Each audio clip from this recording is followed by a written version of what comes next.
দেশের মধ্যে রিজার্ভ বেশি হয়ে গেছে, বৈদেশিক মুদ্রা বেশি হয়ে গেছে, তার জন্য কি এত অপচয়? এই অপচয়ের বিরুদ্ধে কথা বলবে কে? এই অপচয়ের বিরুদ্ধে আওয়াজ তুলবে কে? এগুলোতে তো আওয়াজ তোলার কোনো মানুষ নাই। আসসালামু আলাইকুম রহমতুল্লাহি ওয়া বারাকাতুহু। প্রিয় দর্শক, আশা করি সবাই ভালো আছেন।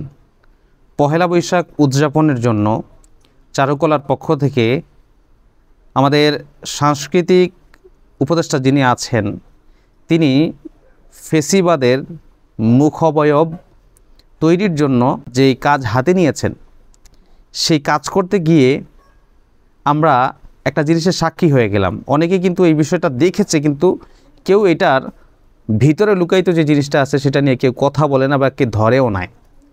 দেখেন, দীর্ঘ অনেক দিন যাবৎ ফেসিবাদের মুখবয়ব তৈরির জন্য যেই চেষ্টা করা হচ্ছিল, বাঁশের কঞ্চি দিয়ে তার পিছনে যেই লোকেরা খাটছিল, এবং এই বাঁশের কঞ্চির এগুলো তৈরি করতে গিয়ে সেখানে কত টাকা ব্যয় হলো।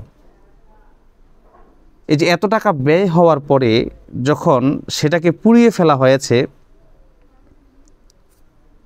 12 তারিখে পুড়িয়ে ফেলা হয়েছে, একদিনের মধ্যে নতুন করে আরেকটা মুখবয়ব তৈরি করে সেটাকে পহেলা বৈশাখে প্রদর্শন করা হয়েছে।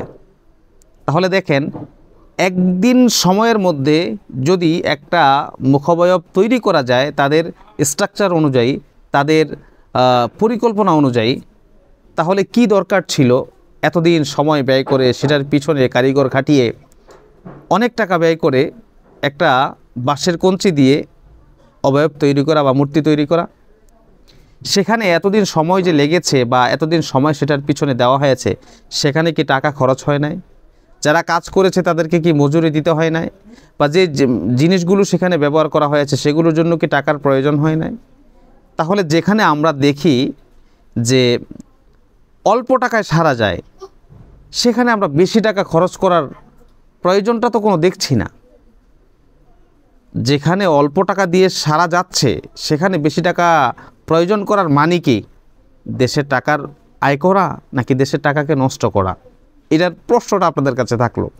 আমি আশ্চর্যান্বিত হয়েছি যে যার অবয়বই তৈরি করুক না কেন, যেটার জন্যই করুক না কেন, সেই বিষয়ে আমার কোনো আক্ষেপ নাই, দুঃখ নাই, সুখও নাই। কিন্তু একদিনের মাথায় যেই জিনিসটা তৈরি করে ফেলা হয়েছে, সেই জিনিসটাকে তৈরি করার জন্য সপ্তাহকে সপ্তাহ সময় ব্যয় করা, সেটার পিছনে কারিগর খাটানো, সেটার পিছনে টাকা নষ্ট করা, এটার তো কোনো মানই হয় না ভাই। দেশের মধ্যে রিজার্ভ বেশি হয়ে গেছে, বৈদেশিক মুদ্রা বেশি হয়ে গেছে, তার জন্য কি এত অপচয়? এই অপচয়ের বিরুদ্ধে কথা বলবে কে? এই অপচয়ের বিরুদ্ধে আওয়াজ তুলবে কে? এগুলোতে তো আওয়াজ তোলার কোনো মানুষ নাই। তাহলে এই যে দীর্ঘ অনেক দিন সময় ব্যয় করে যে একটা অবয়ব বাঁশের কঞ্চি দিয়ে তৈরি করা হচ্ছিল, সেটা তৈরি করার পরেও জ্বালিয়ে দেওয়ার পর এই যে একদিনে যে নতুন করে একটা তৈরি করা হয়েছে, তার মানে তাদের মাথায় এটা আগে ছিল যে আমরা একদিনে তৈরি করতে পারবো।